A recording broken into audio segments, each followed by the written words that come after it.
Saglit na katahimikan ang namagitan. At sa pagitan ng hanging dumadampi, naghintay si Dominic ng sagot. Isang sagot na magpapasya kung may bukas pa ba silang dalawa. Magdamag na hindi nakatulog si Isabela. Paulit-ulit niyang naaalala ang mga huling salitang binitawan ni Dominic ng gabi bago siya iniwan. "Huwag ka mag-alala, Isabela. Hindi kita pababayaan." Pero nasaan na siya ngayon? Bakit bigla na lang nawala na parang bula? Nakadungaw siya sa bintana ng silid. Nakatanaw sa malawak na hasyenda. Ang init ng araw ay tila ba nagpapaalala ng bigat na kanyang dinadala. Ipinikit niya ang kanyang mga mata at pilit na pinapakalma ang sarili. Ngunit sa halip na kapayapaan, mukha ni Dominic ang muling sumulpot sa kanyang alaala. "Senyorita!" Bati ni Rosa, ang matandang katiwala ng hasyenda habang kumakatok sa pinto. "May bisita ho kayo, galing po sa kabilang hasyenda." Napakunot ang noo ni Isabela. "Bisita? Sino naman kaya?" Paglabas niya ay tumambad ang isang babae.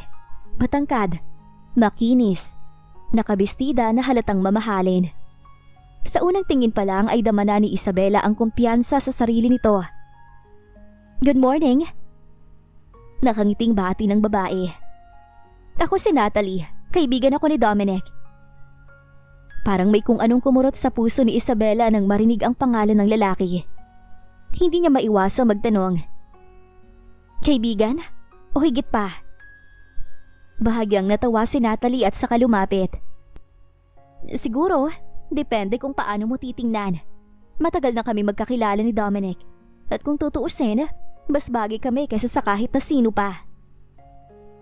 Napasinghap si Isabela. Hindi niya alam kung saan nanggagaling ang tapang ng babae, pero ramdam niyang hindi ito basta ordinaryong bisita. "Bakit ka nandito?" Malamig niyang tanong. "Simple lang. Gusto kong ipaalam sa'yo na wala ka nang aasahan pa kay Dominic. Hindi siya para sa'yo. At kung ako sa'yo, huwag mo nang lokohin ang sarili mo." Parang biglang bumagsak ang mundo ng dalaga. Gusto niyang lumaban. Gusto niyang sabihin na mali si Natalie. Pero paano kung tama ito? Paano kung kaya nawala si Dominic ay dahil may iba na nga ito? Hindi na siya nakasagot. Tuloy-tuloy siyang pumasok sa kanyang silid at doon ibinuhos ang lahat ng luhang matagal na niyang pinipigilan. Ngunit sa kabila ng sakit, may naramdaman siyang kakaiba. Galit. Galit na may halong determinasyon. Kung totoo man ang sinasabi ni Natalie, hindi siya basta susuko. Kailangan niyang malaman ang katotohanan mula kay Dominic mismo. At sa unang pagkakataon, nagsimula siyang magplano. Isang plano para hanapin siya, kahit saan pa siya naroroon. Kinabukasan, habang naglalakad si Isabela sa gilid ng hasyenda, may napansin siyang mga kabayong paparating. Nakasakay dito ang ilang tauhan, at sa gitna nila ay isang pamilyar na figura. Napahinto ang kanyang paghinga na makita kung sino iyon. Si Dominic. Parang biglang bumilis ang tibok ng puso niya. Ang matagal na hinahanap at inaasam niyang makita ay muling nasa harap niya ngayon. Ngunit sa halip na saya, lungkot at galit ang agad na bumalot sa kanya. Naalala kasi niya ang sinabi ni Natalie. "Isabela." Mahinang tawag ni Dominic habang bumababa sa kabayo.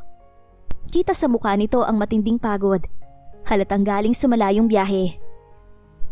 "Bakit ka bumalik?" Malamig na tanong ni Isabela. Hindi niya kayang ipakitang miss na miss niya na ito. Ayaw niyang isipin ng lalaki na mahina siya.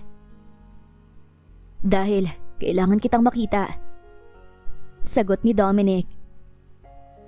"May mga bagay na gusto kong ipaliwanag." Bago pa man siya makasagot, biglang lumitaw si Natalie mula sa likuran. Eleganteng elegante. Parang sinadya ang timing. "Dominic!" Masiglang tawag nito habang nagmamadaling lumapit. Walang paalam na hinawakan niya ang braso ng lalaki na para bang ipinapakita kay Isabela na may espesyal silang relasyon. Kumunot ang noo ni Isabela at biglang napalayo ng tingin. "Hindi ko na kailangan ng paliwanag." Mahina ngunit matigas ang boses niya. "Malinaw ng lahat. Nataranta naman si Dominic at agad na tinanggal ang braso niya mula sa pagkakahawak ni Natalie. Isabela, maling iniisip mo. Hindi ko siya... Pero hindi na siya pinatapos ni Isabela. Tumalikod ito at mabilis na naglakad papasok sa hasyenda. Sa bawat hakbang niya ay parang may mga bubog na tumutusok sa kanyang puso. Dominic! Hinabol siya ni Natalie at bumulong. Hayaan mo na siya. Ako na lang ang piliin mo. Ako mas karapat dapat. Mariing tiningnan ni Dominic ang babae. Natalie, tigilan mo na yan. Hindi kita mahal.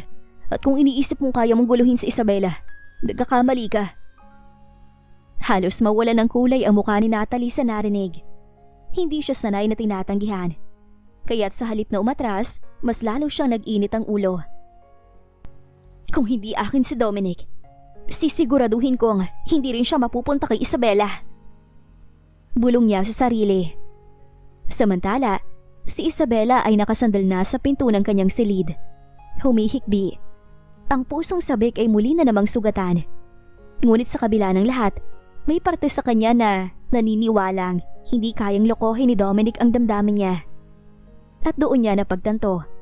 Kailangan niyang marinig mismo ang katotohanan mula sa labi ni Dominic. Kahit gaano pa kasakit ang maaaring isiwalat ito. Kinabukasan, maagang kumatok si Dominic sa kanyang silid.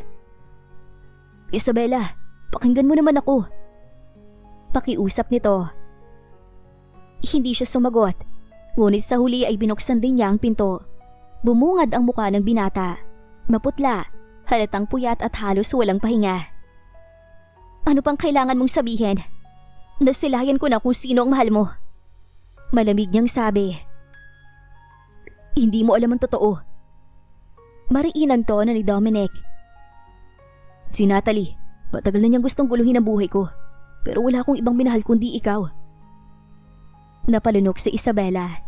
Hindi niya alam kung paano haharapin ang mga salitang iyon. Ramdam niyang tapat si Dominic. Ngunit may takot pa rin sumisingit. Kung totoong sinasabi mo, bakit bigla kang nawala? Bakit mo ko iniwan sa ere? Tanong niya, halos mangiyak-ngiyak. Huminga ng malalim ang binata. Pinangyari Isabela, may mga taong gustong agawin ang lupa ng pamilya ko. Kailangan kong umalis para protektahan ang lahat. Gusto kong sabihin agad sa'yo, pero alam kong delikado. Ayoko madamay ka. Namilog ang mga mata ni Isabela. Sa wakas, unti-unti niya nang nauunawaan. Ngunit bago pa man siya makasagot, biglang pumasok si Natalie. Dominic, hindi ka pa ba tapos dito? Sarkastikong tanong nito, sabay irap kay Isabela. Baka nakakalimutan mong may mas mahalaga kang dapat intindihin. Natalie, wala kang karapatang pumasok dito. Lumabas ka na. Saad ng binata. Ngunit imbis na umalis, ngumiti lamang si Natalie. Kung ayaw mong sakin ka mapunta, siguraduhin mong kaya mong protektahan si Isabela. Dahil baka isang araw, magising na lang siya na wala na ang lahat ng mahalaga sa kanya.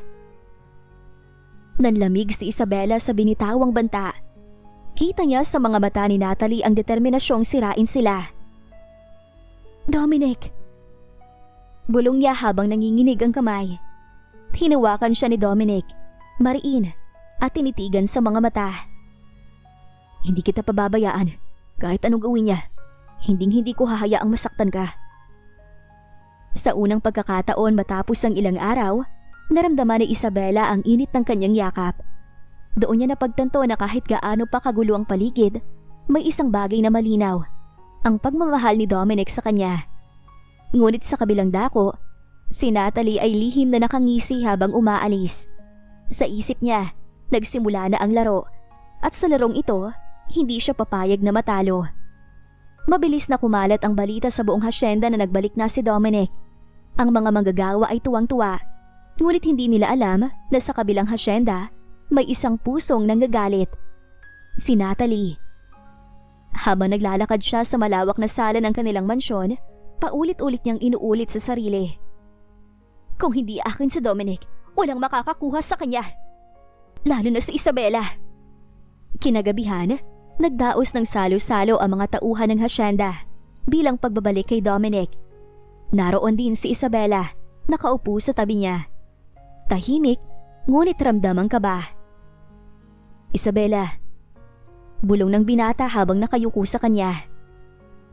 Pagkatapos nito, gusto kong makausap ka ng masinsinan. Gusto kong sabihin lahat. Wala nang lihim. Wala nang pagtatago. Bahagyang ngumiti si Isabela at tumango. Ramdam niyang seryoso si Dominic. At sa sandaling iyon, muli niyang nakita ang lalaking minahal niya mula sa simula. Ngunit hindi pa pala matatapos ng payapa ang gabi. Habang abala ang lahat sa pag-inom at sayawan, may isang tauhan na palihim na lumapit kay Dominic. Senyorito, may kakaibang nangyayari sa imbakan ng mga ani. May mga taong hindi namin kilala na gumagalaw doon. Agad na tumayo si Dominic at nagmando. Isabela, manatili ka rito. Ako na bahala. Ngunit bago pa siya makalayo, mahigpit siyang hinawakan ni Isabela sa kamay. Dominic, sasama ako. Hindi ako magpapaiwan dito. Wala nang nagawa si Dominic kundi ang sumang-ayon. Magkasama silang nagtungo sa imbakan. Ngunit laking gulat nila nang makita na walang tao roon. Tanging ilang nakabukas na sako ng bigas at asukal ang nakakalat. Parang bitag to. Bulong ni Dominic. At hindi nga siya nagkamali. Mula sa likod ng mga sako, lumabas ang ilang lalaki na armado. Pasensya na senyor, wala tong personalan. Trabaho lang. Hawak ni Dominic ang kamay ni Isabela at mabilis silang umatras. Isabela, tatakbo tayo sa kabilang pinto. Huwag kang bibitaw. Dominic, sino ang nag-utos nito? Nanginginig na tanong ng dalaga. Mariin ang tingin ni Dominic. Wala nang iba, si Natalie. Nagsimula ang habulan. Sa gitna ng kadiliman, halos magkahulog-hulog sila sa dami ng hadlang. Ngunit sa bawat hakbang, hindi binitawan ni Dominic ang kamay ni Isabela. Sa sandaling iyon, dama niya na higit pa sa lupa at hasyenda ang kanyang ipinaglalaban. Ito ay ang babaeng minamahal niya. Sa wakas, nakatakas sila at nakabalik sa loob ng hasyenda. Humihingal si Isabela, hawak pa rin ang kamay ng binata. Dominic, muntik na tayong... Hindi na niya natapos ang sasabihin dahil bigla siyang niyakap nito.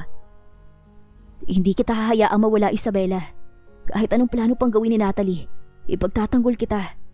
Sa lahat ng laban, ikaw ang dahilan ko para lumaban. Napapikit si Isabela.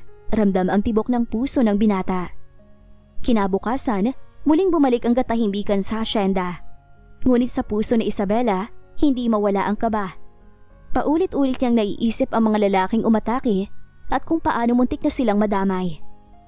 Habang nag-aalmusal sila ni Dominic sa veranda, marahang hinawakan ni Isabela ang kamay niya. Dominic, hindi ako maniniwala na simpleng away hasyenda lang ang nangyayari. Mas malalim to. At sigurado akong si Natalie ang may pakana. Tumango si Dominic. Oo, at kaya ko siya hinaharap ay dahil ayoko madamay ka. Pero ngayon, nakikita ko, mas malakas ako kapag kasama kita. Napangiti si Isabela kahit may halong takot. Sa bawat salitang yon, naramdaman niya ang pag-ingting ng kanilang koneksyon. Ngunit sa kabilang hasyenda, si Natalie ay mas matindi pang plano. Sa harap ng kanyang salamin, nagsusuklay siya ng mahabang buhok. May ngiting mapanganib sa mga labi. Kung hindi kita makukuha sa lambing, Dominic, sa tukso kita bibiguin. Kinagabihan, dumating si Dominic sa isang pulong ng mga hasyendero. Isa itong pagpupulong para talakayin ang problema sa lupain. Wala si Isabela dahil pinilit niyang manatili sa bahay. Ngunit hindi alam ni Dominic na kahanda na ang bitag ni Natalie. Pagdating niya sa mansyon ng kabilang hasyenda, sinalubong siya ng mga tauhan ni Natalie. Senyorito Dominic, inihintay po kayo sa loob.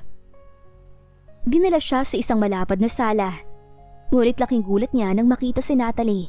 Mag-isa, nakabihis na mapang-akit. Dominic! Malambing ang tinig nito. Masyado ka nang napapagod. Bakit hindi mo na lang ako piliin? Ibibigay ko sa iyo ang lahat ng kayamanan ko, pati yung sarili ko. Lumapit ito at marahang hinaplos ang balikat ng lalaki. Ngunit agad itong tinabig ni Dominic.